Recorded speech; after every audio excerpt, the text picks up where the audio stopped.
Hey guys, I'm Chef Joe Ciminera with Taste This Television.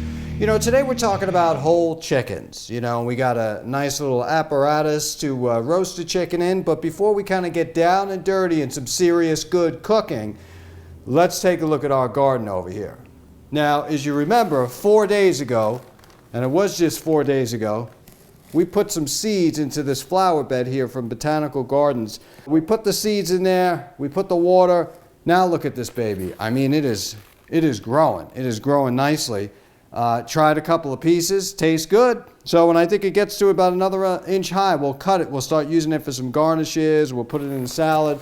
Today we're going to be roasting a chicken that's completely free of antibiotics and hormones. You know, it's a free-range chicken, and if you go into the supermarket, you're going to buy yourself chicken, you probably want to get a chicken that's free of any type of chemicals if you could. Nice farm-raised chicken would really do yourself some justice.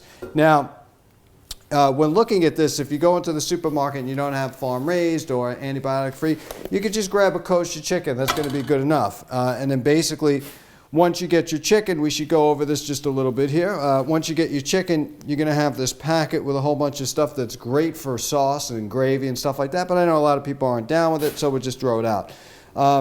Inside the chicken here, there's two areas you just want to kind of scrape out with your hand and kind of get that out. And then from there, it's pretty much trimming the chicken. I like to take a little bit of the wings off. You know, they come right off.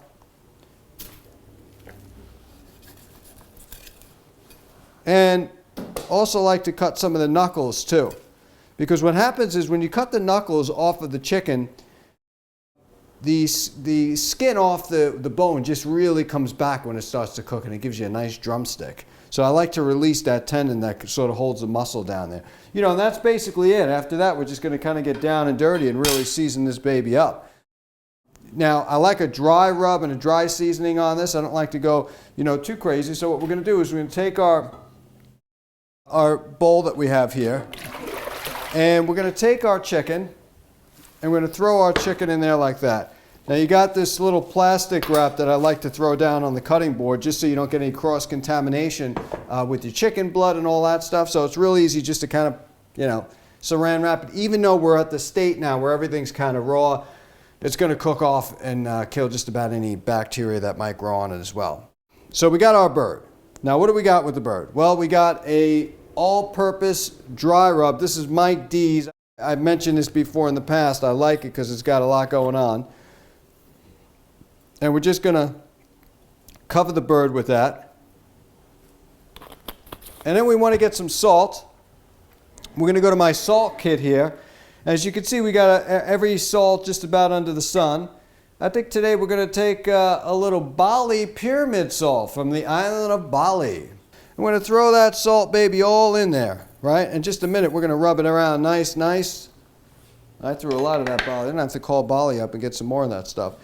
So, and basically what you're doing here is you're going to dry rub your chicken. If you notice what it does to the skin, it just makes it look so good, and it hasn't even been cooked yet. So you want to make sure to get the inside of the cavity on the side of the bird as well. You want to really get all those different kinds of flavors and herbs and dry herbs that you put in there, because it's pretty important. Now, after you've actually taken your bird and you've kind of seasoned it all over the place, we're going to do a couple of things. We have a lot of vegetables here, and the real simple process is to just throw it in one pot, throw the chicken on it, but I like to kind of get a little flavor going on in the pan first. So what I would do is simply saute some of these vegetables, put them in the pot, put the chicken over it, and then roast it in the oven, you know, for a good hour or so. So what we're going to do with this is just leaving it like that. We're going to take our gloves off. You have to be real careful, folks, when you're working with raw chicken. All right, so we got our chicken, right? We're just going to put that in the back like so. Let it marinate well.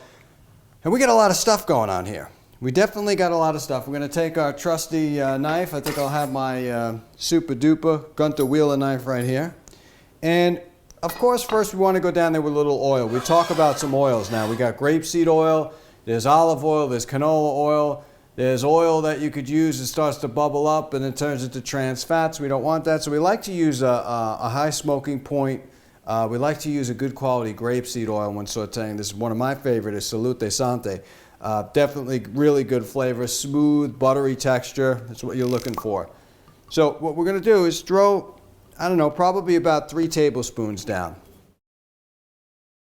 We want to be careful because we're not frying vegetables, we're sauteing them. So there's a difference. So even though this has got a high smoke point, we don't want to mess around too much with kind of bringing it to a real smoking kind of temperature and just kind of take it to another level.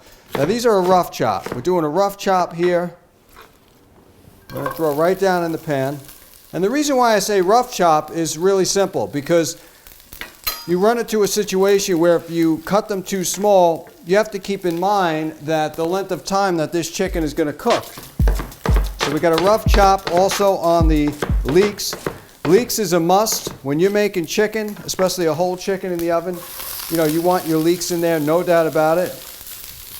Next thing we got is snap peas. I'm going to throw those in there. They go really good with the chicken. They suck up the flavor nicely. Now we're going to take a little bit of onion here. And again, this is a rough chop on everything, folks. So don't feel like, you know, you have to get your knife skills, you know, intact, and every little piece and diced vegetable has got to be perfectly the same size. It's really not like that. So you want to rough chop it. You should start to be able to smell the flavors coming at you already. That's a good sign that you're doing a good job. So we'll chop these babies up. Again, rough chop is good. Don't go crazy. I kind of like my vegetables uneven shaped when it comes to this dish too. Throw it all in there.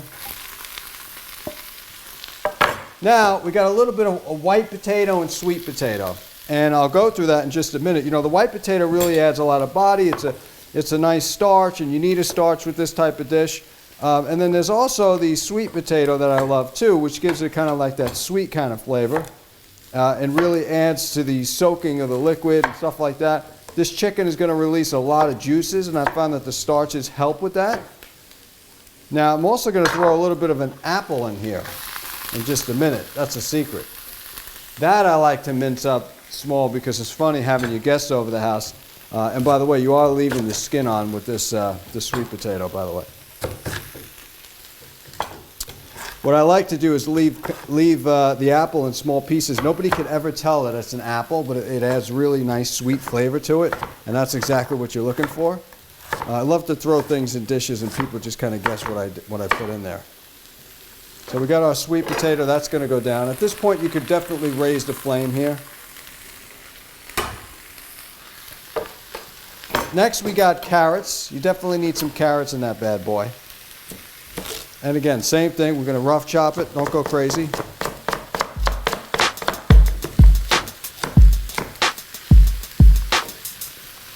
Throw our carrots in there. And what we're looking to do is just get these vegetables, you know, to a really comfortable place. I'm not making a stuffing. I'm not throwing a stuffing in here with this dish.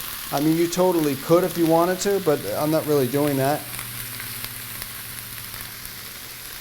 This is going to be like a kind of a really nice vegetable flavor. You could take these vegetables and throw them down, throw the chicken on top, and let it baste and marinate itself.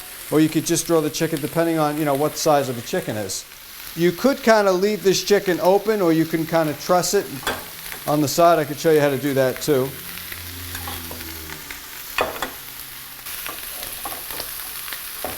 And we're going to throw our chicken into this.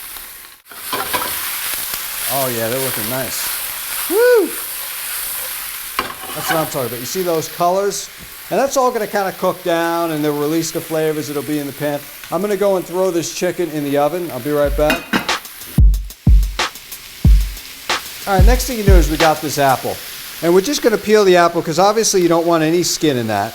And simply, you know, you could really dice the apple and get it really small and nobody really know what it is. And that's really what I'm looking for with this flavor in this dish. I'm not really looking to for you to taste the apple and say, hey, that was great, you put the apple in. I'm looking for a little bit of a sweet flavor that I may not be picking up with the vegetables because they might not be in season. But this is a neutral apple taste, so it'll be fine in this dish. All right, we're going to take our apples, and then just really, we want a little bit of a small dice. Again, they don't have to be even because what's going to happen is in cooking with this, after you add the white wine, they're basically break down so much they'll have no structure. You really won't tell what they are.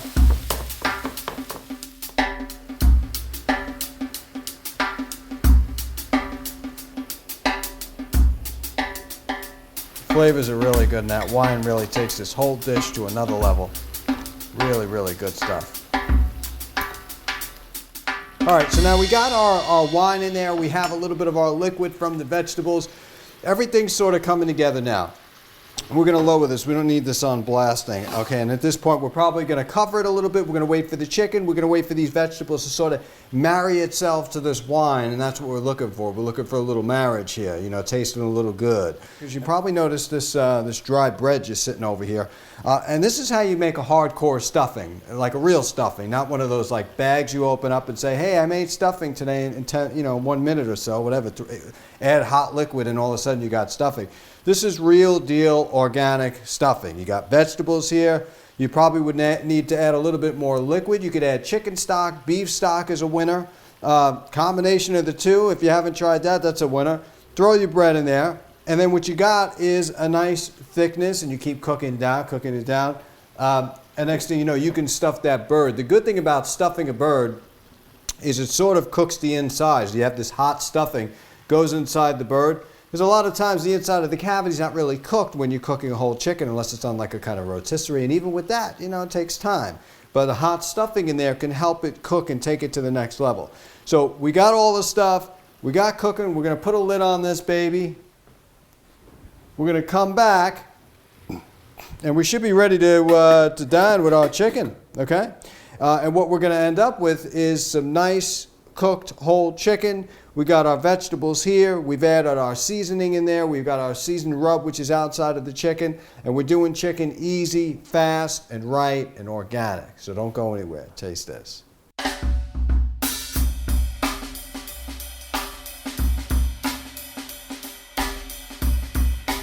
All right, so now we're back, and our vegetables should be cooked perfectly, which they are. They look good. And that's exactly kind of how we wanted them to look. Nicey nice. We tell the truth here on this cooking show. If it needs a little bit of salt, we add a little bit of salt. We don't just say, it tastes good. All right. Really looking good. I mean, the flavors of this wine were incredible with this dish. As you can see, the right amount of oils in there, not too much of a soggy mess, and we kept with a slow cook. Now, I will warn you folks that when you do take this lid off, there's going to be a lot of steam, so unless you want a steam burn, you better kind of do it like that, okay? Wow, that looks great. Definitely looks good. Something I would eat. So here you have it. Now, we didn't really talk too much about this device here. This is sort of just like a chicken casserole cooker. It's from Emily Henry. It's really good because it keeps the steam kind of circulating in your chicken, so you have crispy skin, but at the same time you really have moist, poultry throughout. Everything looks good. We're going to pair this up at the table. I'm going to have a glass of white wine, and I'd say we call it a night. So we got a great dinner here that we did. I showed you another quick way that you can do some chicken and some vegetables as well. Well, thank you for watching this awesome show on Taste This TV. I'm your host, Chef Joe Ciminera. Remember, there are no rules in cooking. Don't forget to subscribe. Taste this.